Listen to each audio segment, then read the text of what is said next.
¿Qué pasó, boxing fanáticos? This is the end to do another boxing analysis. This analysis is it's post-fight analysis between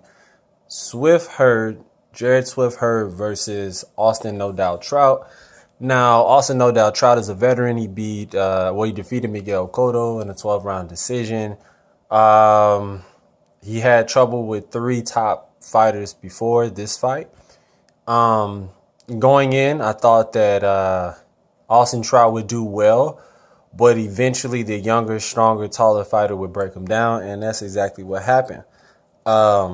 Jared Hurd came in very confident. He got Swift all over his body, Swift on his chest, Swift all over his clothes. You know, he's really trying to brand himself and make a name for himself in this industry and, in this boxing business, in the marketing aspect.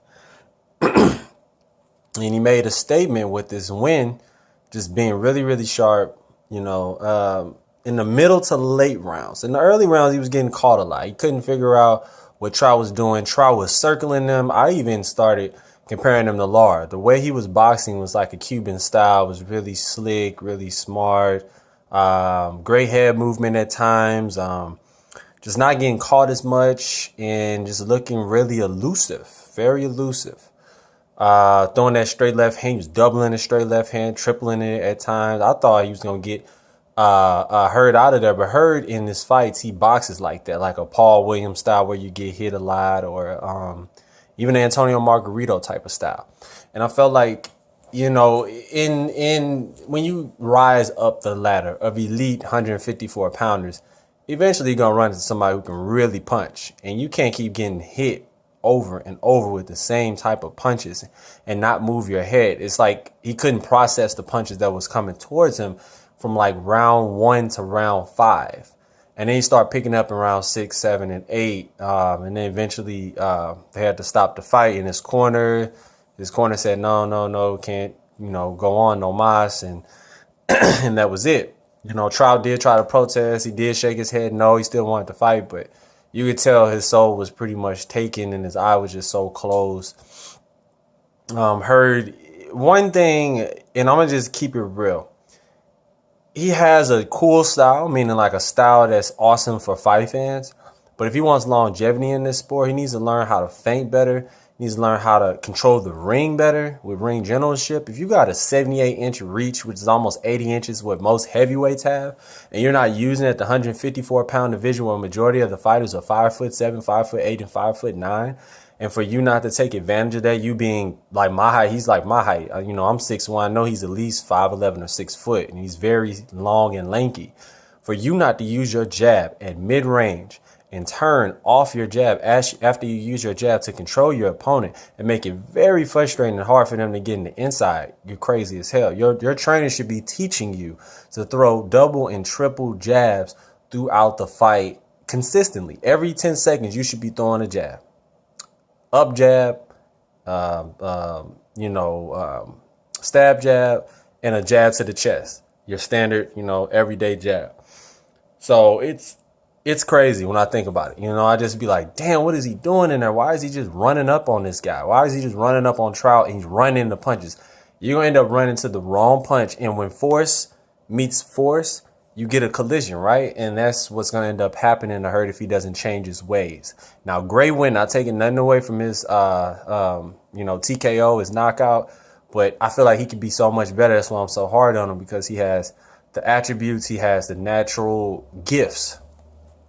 To make 154 and not be drained at that height, that really shows his dedication to the sport of boxing. I just want to see more intangibles as he goes on and climbs up that ladder and start facing the Charlos and the Laras and, even a Goucher. I think Goucher can give him trouble. He has about a 74, 75-inch reach, which is pretty long for the division as well.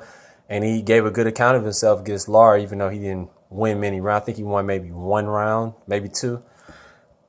But I feel like Hurd did a good job with his toughness. I'm gonna give him credit. I'm a guy that likes to show the what you do bad and what you do good. What he does really good, he's tough. He can take 2, 3 punches to give one big one, and he does have power, because each time he did land on Trout, he landed with with pretty hard power, and it made Trout back up, or his legs got wobbly. One thing that I don't like is he's not a killer like I thought. If you're a killer, you're going to trap your opponent. You're not going to allow your opponent to get out of your comfort zone. You learn how to cut off the ring very early. At least you should when you're an elite level boxer or you're fighting, as a champion, you should know how to cut off the ring. And that's one thing he did not do very well, is cut off the ring. And yes, I'm being very tough on him, like I said before, but I just got to keep it real. And, if people don't like it, they can go fuck themselves. If anybody from Maryland's watching this, just keeping it 100. I feel like Hurd has a great chance of being one of the best 154 pounders we ever seen. And he could even be, so to speak, he could even beat a Lar. He could even be a Charlo if he would get his timing together. And he would be smart with his jab and when he's punching and before he punches and all that shit, But, yeah, it was a good fight. Had me entertained on the edge of my seat. Austin Trout, you did a great job. I believe he's from La Cruces, New Mexico. You really, really show why you're an elite level fighter. For you to perform the way you was performing before you got tired, you look great. Great combinations. Body punches was on point. I think you should have worked the body more in the beginning rounds. You was working the body pretty well, but I felt like you could have did better. But like I said, you guys tell me what you think in the comment section below. Tell me what you thought about the fight. Who's next for Hurd, the winner, and who's next for Trout, the loser? Where should Trout go from here? I think Trout probably just needs to regroup himself and get him a tune-up fight and then get back in it to the elite level competition, because he's not getting no younger. I believe he's in his 30s, so he's not getting no younger. And if he wants to become a world champion again and all that kind of stuff, he's going to have to work his ass off and work his tail off to get back to that point. Hurd face Charlo, Jamel Charlo, or face Lara. Either one of those, it's time for you to step up as a champion and try to unify these titles.